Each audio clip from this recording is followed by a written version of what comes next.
Alhamdulillah, salatu wassalamu ala rasulillah wa ala alihi wa sahbihi wa mawala. Bapak-bapak, ibu-ibu yang dirahmati Allah, alhamdulillah kita bisa bertemu di masjid yang kita cintai ini, Masjid Istiqlal, yang memang harapannya tentu bisa membuat kita merdeka menjadi seorang muslim, mobil khusus merdeka dalam mengamalkan ajaran kita, keyakinan kita. Tapi dalam tahapan untuk menuju ke sana, tentu kita juga harus kemudian mengilmui tentang agama kita. Hari Sabtu yang lalu saya suruh ngisi akhirus sanah perpisahan salah satu SD Islam di Solo. Itu ya saya sampaikan, intinya ketika kita ngomongkan generasi, ya tentu generasi yang ngerti agama. Sebenarnya dari awal itu sudah saya niati mau bawa kitab ini kok ya lali gitu. Saya mau ngomong pokoknya kalau putra jenengan dari awal sampai akhir sudah mempelajari ini dan ngerti ini, insya Allah itu sudah dalam kategori minimal cukup gitu. Karena emang ini jadi referensi dari mana-mana, dan ini komplit dari mulai sejak akidah sampai muamalah sampai urusan negara juga ada. Judulnya Minhajul Muslim, artinya jalan hidup seorang muslim. Jadi kalau kita bismillah ya, istiqomah dari awal sampai akhir dipelajari di kitab ini, yang nggak tahu nanti selesai berapa tahun gitu. Insya Allah saya yakin paling nggak itu sudah memenuhi kewajiban kita sebagai seorang muslim untuk belajar atau mengenal agama kita. Jadi kewajiban kita sebagai muslim itu mengenal Allah, mengenal Rasulnya, kemudian mengenal agama. Dan ini tercakup di sini semua. Makanya dalam bab awalnya adalah bab masalah akidah. Kemudian nanti bab mengenal Rasul, di sini disebutkan tentang adab-adab. Nabi itu seperti apa dan seterusnya. Kemudian bab mengenal agamanya nanti disebutkan tentang fikih-fikih, dan termasuk soal bagaimana berinteraksi dalam pemerintahan juga ada, waris juga ada. Bapak Ibu yang dirahmati oleh Allah Subhanahu wa taala, ini kitab Minhajul Muslim yang fenomenal, ditulis oleh Syekh Abu Bakar Jabir Al-Jazairi. Al-Jazairi berarti orangnya ini orang Aljazair yang kemudian pindah ke Madinah menjadi pengajar di Masjid Nabawi, yang kemudian qadarullah bi'idznillah meninggal 2018 yang lalu dengan meninggalkan karya tulis yang nggak banyak sebenarnya. Setahu saya nggak sampai 10, tapi memang salah satunya adalah ini fenomenal karena memang dibahas, dikaji di mana-mana, di semua atau di mayoritas negara muslim, dan diterjemahkan dalam banyak bahasa. Dan kitabnya itu ringan gitu, jadi bukan kitab perdebatan antar madhab gitu yang marai pusing untuk sebagian orang. Jadi beliau tidak kemudian mengatakan madhab ini mengatakan begini, madhab itu mengatakan gitu, tidak. Beliau langsung mengatakan ini hukumnya ini. Adapun panjenengan kalau pengen mendalami nanti ada perbedaan madhab, nggak monggo lah gitu. Tapi beliau pengen mengatakan paling nggak ini sih gitu loh, sebagai fondasi. Kalau ini udah dengan mau melebarkan ke sana kemari silakan gitu kan. Bapak Ibu dirahmati oleh Allah Subhanahu wa taala, bab pertama isinya tentang akidah, bab kedua tentang adab, bab ketiga akhlak. Imam Bukhari nyusun kitab adab itu dijadikan satu antara adab dengan akhlak. Tapi beliau dipisah. Padahal sebenarnya adab sama akhlak ya sama aja gitu. Tapi beliau memisah. Jadi beliau memaksudkan adab itu adalah ketika berurusan dengan di luar kita, pada Allah, makhluk, manusia, tanduran, hewan. Adapun akhlak itu terkait dengan diri kita ya, di dalam hati kita, tentang keikhlasan, tentang ketakwaan, ketulusan, kejujuran gitu, ketawaduan gitu. Kemudian bab yang keempat tentang ibadah. Nah, tentu ibadah biasa urutannya tentang toharoh, kemudian sholat dan seterusnya. Kemudian bab yang kelima, saya juga nggak hafal. Bab yang kelima tentang muamalah. Dan muamalah ini yang kita tahu kan soal jual beli, sewa menyewa, gadai gitu toh. Tapi beliau justru memasukkan yang pertama tentang jihad gitu. Dan harusnya semua aktivis muslim itu belajar dari sini. Karena ada banyak kaum muslimin yang kemudian mudah menggunakan kata jihad, tapi kemudian definisinya kurang tepat. Akhirnya dia bikin definisi sendiri gitu kan. Ransel dicemplungin mercon gitu, terus meledos di mana mana gitu kan. Nah, maka ini kurang tepat. Artinya kalau kita pakai kitab ini insya Allah aman, beragama itu enak, nggak akan aneh-aneh gitu. Kemudian baru ngomongkan jual beli dan seterusnya, akad-akad. Nah kemudian pada bab termasuk di dalamnya ada kriminalitas, nikah, talak, cerai juga talak gitu kan. Kemudian pencurian, hukum-hukum. Ini bab negara bagi bernegara. Bapak Ibu yang dirahmati oleh Allah Subhanahu wa taala. Langsung saja kita masuk di bab 1, akidah.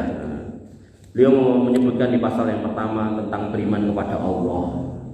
Pasal ini merupakan pasal yang paling penting kedudukannya dan paling agung nilainya, karena di situ kewajiban yang pertama seorang muslim itu mengenal Allah. Nah, makanya beliau masukkan ini di urutan yang pertama. Dan kehidupan seorang muslim itu muter di situ dan terbentuk karena itu. Artinya kita menjadi diri kita dan kita beribadah sesuai keyakinan kita karena kita ada di posisi mengimani Allah Subhanahu wa taala.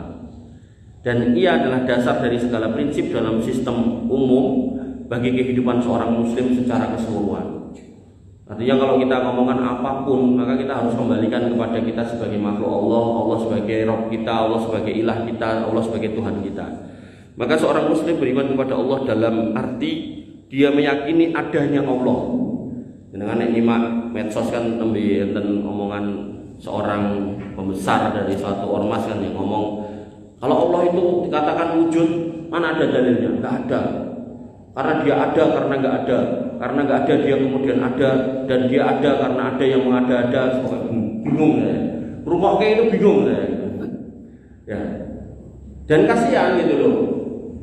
Apa namanya, umatnya itu biasanya ngapunten ya, piai-piai desa gitu, orang-orang yang kemudian yang secara pendidikan ya biasa-biasa aja gitu, terus diajak kayak gitu kok ya tambah mumet gitu loh. Nah, dan apesnya lagi, beliau itu lulusan S3 dari Saudi gitu, tapi ya nggak dapat hidayah sampai kayak gitu. Ya mudah-mudahan nanti di akhir hidupnya dapat hidayah. Amin. Nah, seorang muslim itu harus meyakini adanya Allah yang maha suci. Ketika dikatakan yang maha suci, maka berarti Allah itu terbebas dari semua kekeliruan, kesalahan, kotoran, kesyirikan dan seterusnya. Maka kemudian bahwa sesungguhnya Allah adalah pencipta langit dan bumi. Jadi adanya langit dan bumi itu karena ada Allah Subhanahu wa taala. Sebagaimana kita melihat di dunia ini adanya karpet, ada yang bikin, adanya meja, ada yang bikin, adanya tembok, bangunan, ada yang bikin. Maka nggak mungkin alam semesta ini nggak ada yang bikin, pasti ada. Maha mengetahui yang gaib dan yang tampak. Ini juga harus imani, karena nanti ada orang ngomong gitu kan, terus usah tak pakai apa namanya inisial, namanya langsung aja Mama Gufron gitu. Dia ngomong bisa ngomong pakai bahasa semut, ngomong pakai bahasa malaikat, bahasa setan, bahasa jin, bahasa hujan, bahasa nopo poro piai-piai yang sampun sedo gitu kan. Tapi inti kalimatnya sama. Inna makoli makoli, inna makoli gitu, kola koli gitu. Itu tok gitu. Dan itu kalau panjenengan ngerti bahasa Arab itu enggak ada artinya gitu. Makoli itu artinya gorengan. Inna makoli apa gitu. Sesungguhnya gorengan ini apa gitu kan. Jadi ngomong karo semut bahasane yo kuwi, ngomong sama malaikat bahasane kuwi, ngomong sama jin bahasane itu gitu kan. Dan itu enek yang ikuti. Ada yang mengimani sampai dia mengatakan betul gitu kan, umatnya ngomong betul gitu kan. Makanya kenapa kita setiap sholat itu diminta untuk berdoa pas tasahud setelah tasahud akhir, Allahumma inni a'udzubika min fitnatil masihid dajjal. Jenengan bisa bayangke to, atase Mbah Gufron yang seperti itu, dari bentuknya wis ra bejaji, terus dari omongannya tidak bermutu, nggak ada ilmunya. Apalagi kalau kita mau jujur itu isinya cuman dusta, artinya omongan-omongan yang nggak ada dasarnya, itu aja ada yang ikut. Bagaimana kemudian dengan Dajjal, orang yang gagah gede, bisa nangek ke wong mati, segala macam orang sakit bisa disembuhkan, tempat yang panas bisa didatangkan hujan. Makanya nggak salah kalau kemudian Nabi mengatakan begitu dia muncul dengan segala macam kemampuannya, dikindili 70.000 orang Yahudi. Karena memang benar-benar bisa gitu. Wong sing Ora cetha aja akeh sing melu kok gitu kan. Kalau panjenengan masih ingat dulu ada Ahmad Musodik gitu kan. Dia ngaku nabi, dicekel polisi, terus diparani MUI, terus tobat. Setelah tobat, dia nggak mau lagi ngaku nabi. Itu umatnya wajib ngakoni dari nabi yo. Padahal nabi ini wis tobat. Gitu. Artinya kalau nanti Dajjal itu benar-benar muncul, itu luar biasa mengerikan. Gitu. Makanya salah satu rukun dari syahadat asyhadu anna Muhammadur Rasulullah itu adalah tasdiqu fima akhbar, yaitu kita membenarkan apa yang disampaikan Nabi Muhammad SAW. Itu menunjukkan bahasanya nggak usah nunggu kejadian yang dikabarkan kemudian kita baru beriman. Nabi mengatakan tentang Dajjal, menceritakan tentang Dajjal, itu tenang nanti akan jadi. Orang usah kemudian aku nek ketemu dewe aku ora bakal iman karo omongan itu. Karena nanti nek jenengan ketemu belum tentu jenengan selamat. Karena itu dia benar-benar sampai bisa membelah orang terus dibuang ke utara dan selatan, terus dipanggil dihidupkan lagi gitu kan. Itu nek orangnya nggak ngaji, nggak punya akidah yang lurus, itu jelas beriman nek dia itu Tuhan. Padahal bukan. Makanya pemuda yang dibelah itu pun dia mengatakan ketika disuruh aku ki Tuhanmu sembah aku, kemudian dia mengatakan enggak. Kowe iki Dajjal kok sing disampaikan nabiku. Lah kok kowe iso ngomong ngono? Tuhanku kuwi maha sempurna. Lah deloken matamu ki lho sijine picek gitu kan. Loh ini menunjukkan bahwasanya Allah itu maha sempurna, nggak ada cacat. Makanya pentingnya mengetahui bahwasanya Allah itu maha suci, pencipta langit dan bumi, kemudian mengetahui yang gaib dan yang nampak. Dan ketika Allah maha mengetahui yang gaib, Allah tegaskan alimul ghaibi fala yudhiru ala ghaibihi ahada illa man irtada mir rasulin. Allah itu maha tahu atas yang gaib dan nggak dikasih tahu kepada siapapun kecuali nabi yang diridhoi. Makanya kalau panjenengan masih ingat kisahnya Musa dan Khidir, yang dibukakan ilmu gaib adalah Khidir, Musa enggak. Makanya begitu Khidir materi cah cilik, Musa geger, kok pateni ngopo gitu. Kowe kan wis tak omongi kon sabar, aja kok kaya takon gitu. Ya wis nek kowe gandeng kok kaya takon tak kandhani, iki tak pateni. Mergo Gusti Allah ngomong, bocah iku nek gedhe idap-idapke marai wong tuane celaka, makane dipateni padahal wong tuane wong iman. Nanti di tempat lain, dia masuk ke satu kampung, kampungnya diminta untuk menjamu tapi nggak mau. Kemudian yang terjadi adalah ada anak yatim yang kemudian rumahnya runtuh, kemudian Musa diminta untuk mendirikan bangunannya dan Musa protes. Wong kita masuk kampung sini minta ingon-ingon ora dingoni kok. Tiba-tiba kok kemudian kon ngedeke bangunan terus kita akan ngedeke terus piye gitu kan. Kemudian kata Nabi Khidir, tak kandhani, kowe kan wis tak kon sabar to. Nah iki ngopo kita dikon ngene mergo kana abuhuma sholihan, iki anake wong saleh. Dan dengan anak wong soleh, maka Gusti Allah berkehendak untuk menjaga anak-anak ini. Lah iki temboke runtuh, ngisore enek warisane dideke ayo, mengko nek gedhe ben kanggo. Nek saiki ra dideke engko ndak konangan wong dicolong wong kan gitu. Dan Ibnu Katsir menerjemahkan atau menafsirkan ayat ini, yang soleh itu bukan bapaknya langsung, tapi di atasnya itu tujuh tingkat. Jadi bapake, mbahe, buyute, nomlek canggah, wareng, sampai udek-udek siwur, gantungan siwur dan seterusnya. Artinya nek panjenengan Bapak Ibu yang dirahmati Allah jenengan soleh hari ini, insya Allah putra jenengan, putu jenengan, cicit jenengan, kemudian canggah waring dan sebagainya, insya Allah dijaga sama Allah Subhanahu Wa Taala. Padahal jenengan sudah sari tenjeru kuburan, tenjeru sarean. Maka penting untuk kemudian mencari kesolihan sendiri dan itu nanti akan berimbas kepada anak cucu kita. Bapak Ibu yang dirahmati oleh Allah Subhanahu Wa Taala. Kemudian beliau Syekh rahimahullah mengatakan Allah adalah Rabb kita, pencipta, penguasa dan mengatur segala sesuatu. Allah juga adalah pemiliknya. Maka tiada sesembahan yang berhak disembah selain Allah dan tiada Rabb selain Allah, dan meyakini bahwasanya Allah bersifat dengan segala sifat kesempurnaan. Tadi sudah saya singgung. Makanya Allah tegaskan laisa kamitslihi syai'un wa huwas samiul basir. Ini penting. Jadi ayat yang pendek ini kalau panjenengan pegang sampai mati, ini jenengan akan aman. Di sini dikatakan Allah mengatakan laisa kamitslihi syai'un wa huwas samiul basir. Allah itu enggak serupa dengan makhluk manapun dan Allah Maha mendengar lagi Maha melihat. Ini menunjukkan bahwasanya kalau nanti satu ketika ngapunten mungkin kita dalam kondisi ekonomi yang susah, kondisi sakit yang enggak sembuh-sembuh, kondisi masalah yang bertubi-tubi, tiba-tiba datang seseorang kemudian mengatakan, "Pak, Bu, yo tak ewangi ngrampunge masalah kuning. Nah, aku nggawa Gusti sing anyar lho. Iki lho fotone. Kok jenengan tingali enten irunge, enten matane, enten sirahe, enten tangane kados awake dhewe." Maka itu jelas bukan Tuhan. Ngoten. Karena apa? Allah tegaskan laisa kamitslihi syai'un wa huwas samiul basir. Allah itu Tuhan dan Allah sebagai Tuhan nggak sama dengan makhluknya. Dalam segala macam dimensinya nggak sama. Gampangane ngeten lah, kula kali Pak Mbong padha-padha wonge. Kula pada Pak Mbong yo moh ganteng aku gitu kan. Napa meleh kita sebagai manusia dipadake karo makhluk yang lain yang namanya monyet ditambah gak mau lagi gitu loh. Maka Allah itu Rabb, manusia itu makhluk, maka Rabb dan makhluk gak bisa disamakan. Dan Allah tegaskan ojo mbok padake. Ya. Maka kalau ada orang yang nawari Tuhan dalam bentuk manusia secara fisikly, maka itu bukan Tuhan. Ngoten. Nah, kapan kita akan ketemu Allah Subhanahu wa taala? Dalam hadis-hadis tentang hari kiamat, tentang surga dan neraka dijelaskan ketika panjenengan sebagai orang-orang yang beriman dan bertakwa sudah masuk surga, maka semua yang jenengan minta, semua yang jenengan harapkan dikasih, maka begitu sudah kecukup semua, maka Allah masih akan menawari kenikmatan yang lain, tak tambahinnya gelem ora gitu kan. Kemudian penghuni surga mengatakan, loh kami sudah jenengan masukkan surga, sudah jenengan selamatkan dari neraka, apa ya masih ada kenikmatan yang lain? Kemudian kata Allah Subhanahu wa taala, ayo dong ngumpul.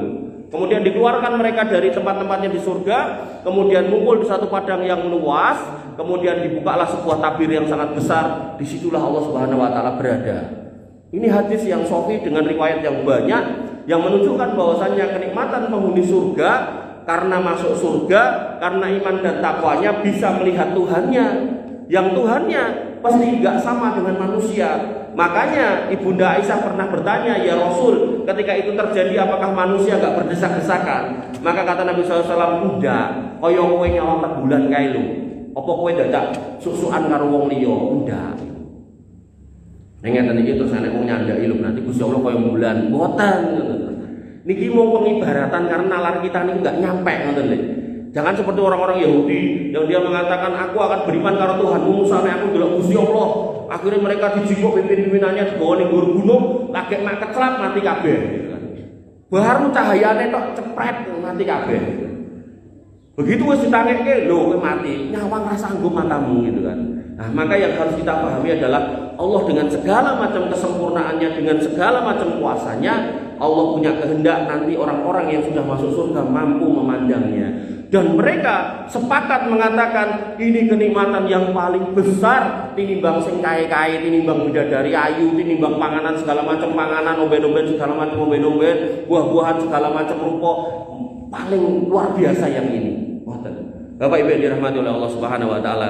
Sehingga dalam hal ini kita jangan ragu untuk meyakini bahwasanya Allah itu benar-benar Tuhan kita, bersemayam di tempatnya dengan fisiknya, zatnya sebagaimana Allah mensifati, enggak perlu kita samakan dengan makhluk manapun karena Allah maha sempurna dari segala macam ciptaannya. Bapak Ibu yang dirahmati oleh Allah Subhanahu wa taala, dan Allah juga suci dari segala kekurangan. Makanya dalam konteks hadis Dajjal tadi, pemuda yang berakidah lurus tadi pede, kowe iki ora Gusti Allah, matamu loro siji yo.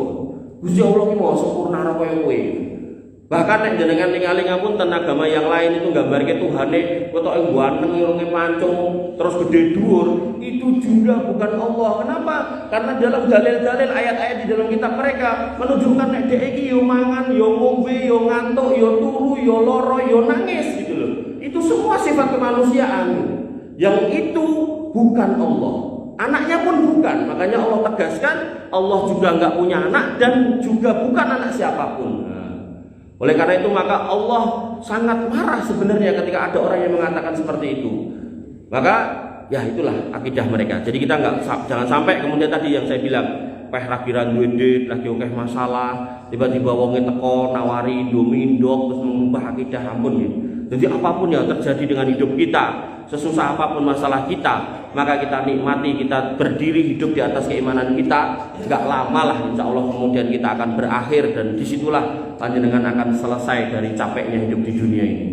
Karena emang di dunia ini darul amal wal jaza. Disinilah kita banyak beramal dan tidak ada balasan. Balasannya itu nanti di akhirat, darul jaza wal amal. Begitu udah sampai sana, kita dibalas dengan segala macam balasan yang terbaik, tapi sudah tidak bisa beramal. Makanya mumpung kita masih hidup dengan segala macam perjuangan dan kondisi kita tambahi amal-amal kita. Bapak Ibu yang dirahmati oleh Allah Subhanahu wa taala.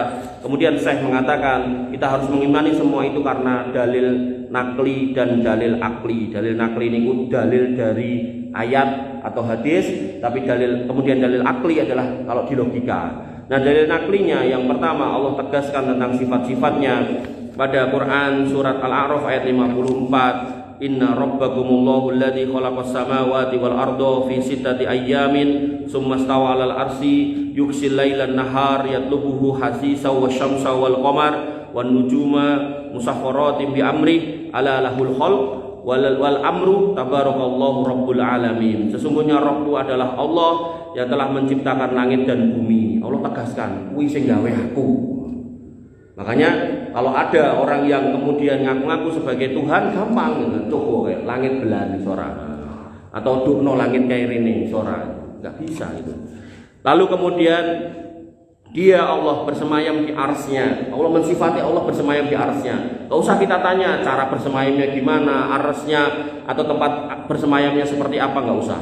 Kemudian dia menutup malam dengan siang yang mengikutinya dengan cepat. Jadi manusia nggak ada sehebat-hebatnya manusia yang bisa merubah. Nah ini malam terus tiba-tiba matahari terbit, kayak nggak ada. Ini menunjukkan bahwasanya manusia itu punya keterbatasan kekuatan. Dan kemudian mengikutinya dengan cepat dan diciptakannya matahari, bulan, bintang dan semuanya tunduk atas perintahnya. Maka ingatlah menciptakan dan memerintah hanyalah Allah, maha penuh berkah Allah, Rabb semesta alam. Kemudian firman Allah yang lain pada Quran surat Al-Qasas ayat 30, ya Musa inni anallah rabbul alamin. Wahai Musa, aku ki Gustimu, aku Allah Rabb semesta alam. Kemudian firman-Nya pada Quran surat Thaha, innani anallah la ilaha illa ana fa'budun wa aqimis shalah lidzikri. Sesungguhnya aku adalah Allah, tidak ada yang boleh disembah selain aku, maka sembahlah aku saja dan dirikanlah salat untuk mengingatku. Dan ini tantangan ini berlaku dari sejak ada dialog antara orang Nasrani dan orang Islam sampai hari kiamat. Ada satu pertanyaan yang disampaikan kepada orang Nasrani dan gak pernah bisa terjawab, yaitu apa? Sebutkan, tunjukkan satu ayat saja dalam Alkitab yang mengatakan aku Yesus Tuhan, sembahlah aku. Tidak ada. Berbeda dengan di Al-Quran, berkali-kali Allah mengatakan, ya Musa, ini anallah rabbul alamin. Wahai Musa, aku Rabb semesta alam, Allah. Kemudian dikatakan lagi, innani anallah la ilaha illa ana, aku Allah, orane ilah sing berhak disembah selain aku, fa'budun, sembahlah aku, wa aqimis shalah lidzikri. Kemudian pada ayat yang lain, wallahu la ilaha illahu alimul ghaibi wasyahadah warrahmanur rahim. Dia adalah Allah yang tidak ada ilah selain Dia yang berhak disembah, maha tahu atas yang gaib dan yang nampak, dan Dia yang maha pengasih lagi maha penyayang. Banyak ayat yang menegaskan. Kemudian Allah tegaskan lagi, alhamdulillahirabbil alamin. Segala puji bagi Allah, Rabb semesta alam, Ar-Rahmanir Rahim, Maliki Yaumiddin.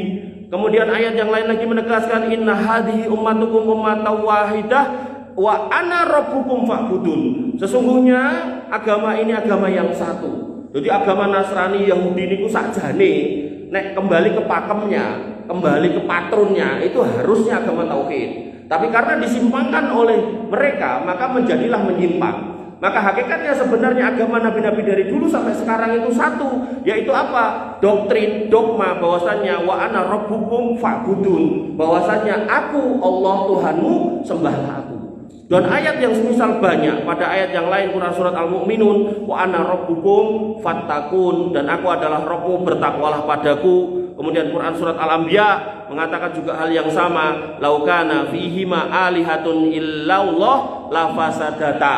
Nek tenan kuwi ning donya iki enek gusti selain Allah, wis ajur niki. Karena saling bersaing. Makanya ada istilah dalam perpolitikan, ada istilah tidak boleh ada dua matahari. Ya, makanya sijine kudu dikon mendelep gitu kan. Karena nek loro kabeh ora mungkin gitu kan.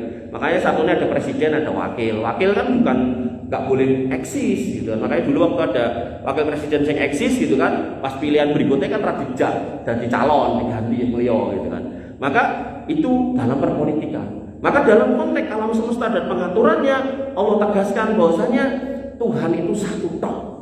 Kalau sampai ada 2, 3 dan seterusnya, ajur sudah. Saling bersaing. Kaplinganmu sebelah kono, kaplinganku sebelah sini. Nah, terus akhirnya agama tertentu mengatakan ora. Malah saiki wis didefinisikan Tuhan si ini itu yang menciptakan, Tuhan si ini yang memelihara, Tuhan si C yang menghancurkan. Malah gawe ngono malah gitu kan. Nah, ini menunjukkan bahwasanya seolah-olah yang menciptakan nggak kuasa menghancurkan, seolah-olah yang menciptakan nggak kuasa memelihara, seolah-olah yang menghancurkan nggak kuasa untuk menjaga gitu. Berarti Tuhan dengan keterbatasan, itu Tuhan sing piye gitu kan. Maka alhamdulillah gitu. Ketika kita setiap hari mengatakan alhamdulillahirabbil alamin, kita hayati bagaimana kemudian panjenengan itu mendapatkan hidayah taufik untuk menjadi orang yang beriman di atas akidah ini, yang lalu jenengan iringi dengan hidayah irsyad untuk nambah lagi, ben kenal lagi sama agama ini. Bapak Ibu yang dirahmati oleh Allah Subhanahu wa taala, niku dalil nakli. Nah, saat ini dalil aklinya. Jangan dong, sini aja. Nah, yang kedua yaitu berita dari ini masih dalil nakli, ding, maaf. Yaitu berita dari 124.000 nabi dan rasul yang mengabarkan tentang wujud Allah. Jadi nabi dan rasul itu ada 124.000, nabi rasul tok itu ada 313. Semua menjelaskan tentang Allah Subhanahu wa taala dan menjelaskan bahwasanya Allah yang memiliki alam semesta, Allah yang menciptakannya. Kemudian alam semesta ini semua dijaga oleh Allah Subhanahu wa taala dan tidak ada seorang nabi dan rasul pun di antara mereka melainkan Allah telah berfirman kepadanya dan mengutus seorang utusan kepadanya atau diwahyukan kepada hati dan akal sesuatu yang memastikan bahwa apa yang disampaikannya itu adalah firman, kalam dan wahyu dari Allah Subhanahu wa taala. Gampangnya ngeten. Jadi kalau kita ngomongkan agama samawi itu ada 3, Yahudi, Nasrani, kemudian Islam. Pilihannya kan tinggal Yahudi, Nasrani, atau Islam gitu loh. Terus enek wong malah milih di luar 3, ini juga salah jauh. Bahkan ada lagi orang-orang yang kemudian nggak pilih salah satu dari 3 ini, juga nggak pilih agama yang lain, dia pilih jadi ateis, itu tambah jauh lagi. Maka yang masih mendekati kebenaran adalah milih satu di antara 3. Nah dari 3 ini tentu kita milih mana yang paling benar. Dan ini menjadi dogma kita bahwasanya pilihan kita ini yang paling benar.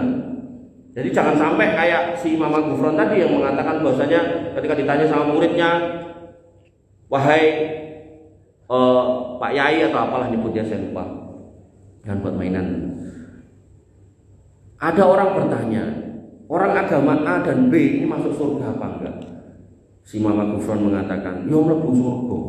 Wong kabeh agama ki enek apa namanya? Enek pose dhewe-dhewe. Jadi dia menganggap agama itu atau surga itu udah kayak pos kamling. Jadi ada posnya dhewe-dhewe. Semua masuk surga kan? Enggak. Kalau semua masuk surga, ngapain kita milih ini? Makanya Allah tegaskan berkali-kali, innad dina indallahil Islam. 1, agama yang diterima oleh Allah itu cuma Islam. Pada ayat yang lain dikatakan, wa may yabtaghi ghairal islami dinan fala yuqbal minhu wa huwa fil akhirati minal khasirin. Siapa yang nyari agama selain Islam, maka enggak diterima amalnya dan dia menjadi orang yang merugi. Dalam ayat yang lain dikatakan, al-yauma akmaltu lakum dinakum wa atmamtu alaikum nikmati wa raditu lakumul Islam madina. Hari ini sudah tak cukupkan, sudah tak sempurnakan nikmatku, sudah aku ridhoi Islam ini sebagai agamamu. Kemudian dalam sebuah hadis Nabi menegaskan, walladzi nafsi biyadihi la yasma'u bi ahadin min hadhihi ummah yahudiyyun wala nasraniyyun illa kana wa huwa min ashabin nar.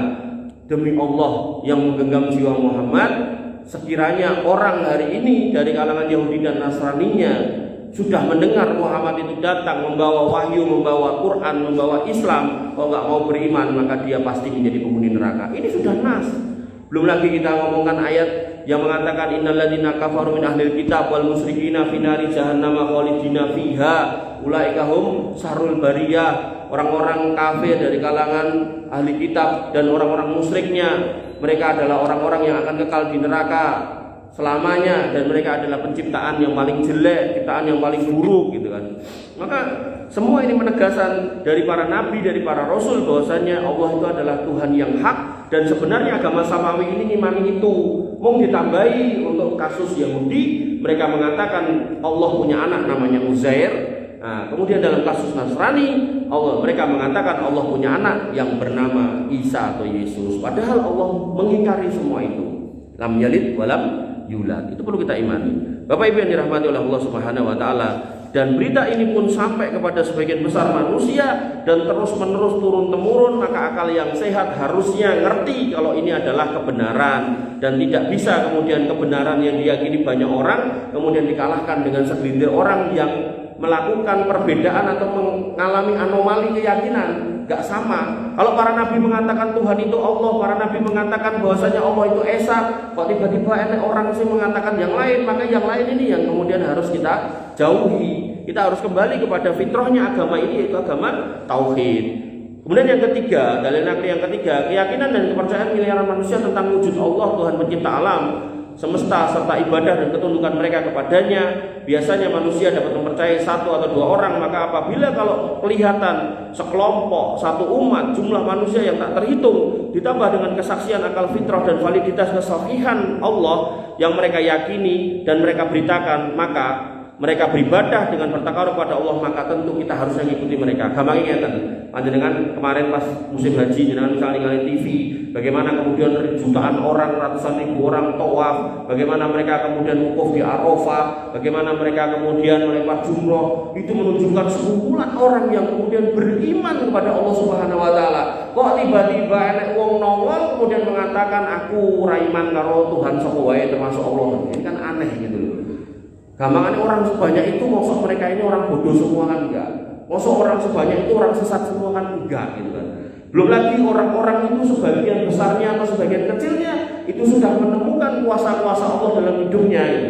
Maka enggak mungkin mereka kemudian berpegang pada keyakinan yang salah gitu. Wong sok opeh semono kok, enggak mungkin. Makanya tadi saya bilang pilihan itu Nasrani, Yahudi atau Islam. Nah, jadi kan timbang.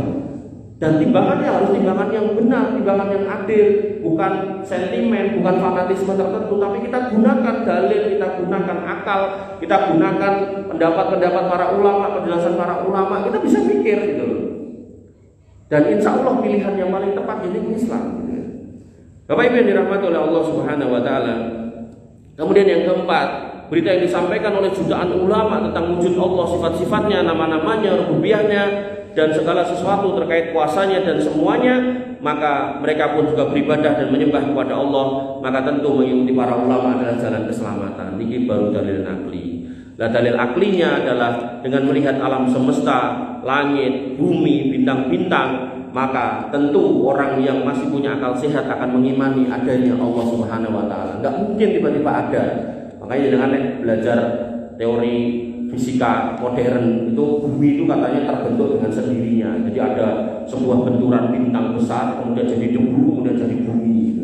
Kemudian manusia ya terbentuk dengan sendirinya dari mulai lautan, air, setelah bumi terbentuk kemudian ada air, kemudian ada petir, jeder, kemudian muncul makhluk bersel satu yang kemudian berkembang menjadi dua dan seterusnya, dan iwak jadi gede, betul sikilnya mentas ning daratan, kemudian jadi kewannya terus lama-lama melaku, terus jadi munyuk, lama-lama jadi menungso gitu. Nah, kula ogah kon melu-melu niku teori Darwin gitu.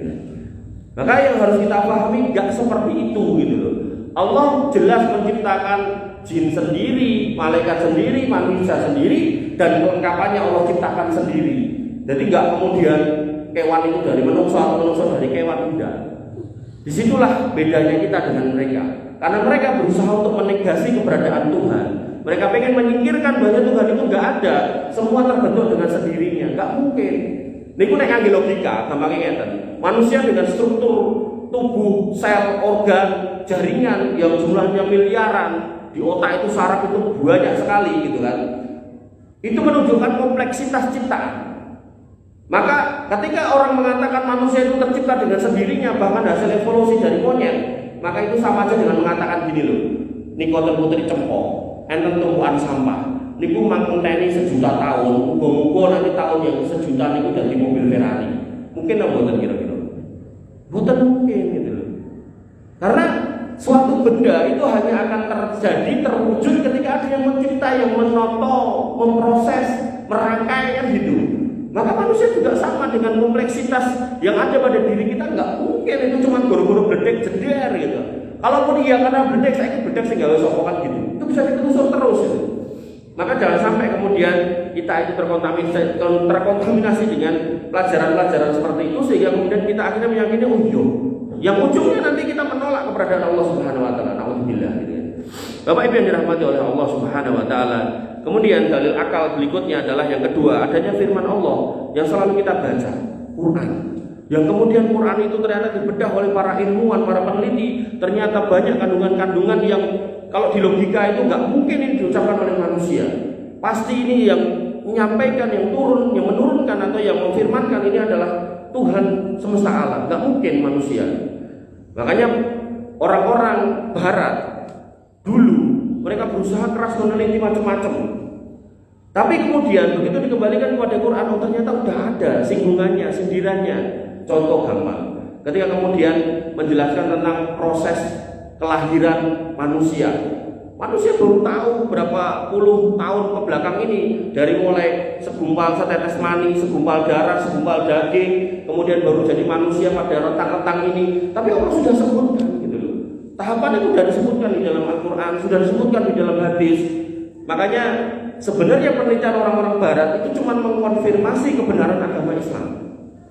Nah, cuman ya kadang orang Islam itu loh, karena nggak mau belajar Islam, akhirnya justru memuja ilmu dari Barat yang pada akhirnya melu-melu secara akidah. Padahal penelitian mereka mengkonfirmasi kebenaran Islam kalau orang Islam itu mau menghayati ilmunya. Contoh meleh. Dalam Islam itu sudah ada tata nilai keuangan ekonomi, itu sudah ada komplit. Karena sudah ditegaskan oleh Allah, al-yauma akmaltu lakum dinakum wa atmamtu alaikum nikmati wa raditu lakum al-Islam dinan. Islam itu pun sempurna, komplit. Tapi orang Islam nggak percaya dengan sistem Islam. Akhirnya muncullah kelompok-kelompok yang kemudian condong kepada sistem kapitalis. Ada kemudian orang yang condong kepada sistem sosialis. Faktanya dua sistem ini nggak berhasil untuk menjaga dunia dari kedamaian, nggak berhasil mengelola kekayaan yang ada di dunia ini. Yang ada adalah peperangan demi peperangan. Makanya di negara-negara kapitalis, jenengan akan dapati pada siklus setiap sekian tahun itu akan ada krisis keuangan. Karena bunga riba yang kemudian menggulung terus, maka kemudian muncul itu permasalahan-permasalahan ekonomi yang akhirnya berimbas sampai Indonesia. 98 ada krisis, 2008 ada krisis gitu kan, dan 2018 atau berapa ada krisis lagi, dan imbasnya sampai Indonesia. Kenapa? Karena kita masih pakai kiblat mereka. Maka di Indonesia hari ini Indonesia sehari ini menggunakan dual sistem. Jadi sistem keuangan syariah dipakai, kemudian sistem kapitalis juga dipakai, sistem orang-orang Barat dipakai.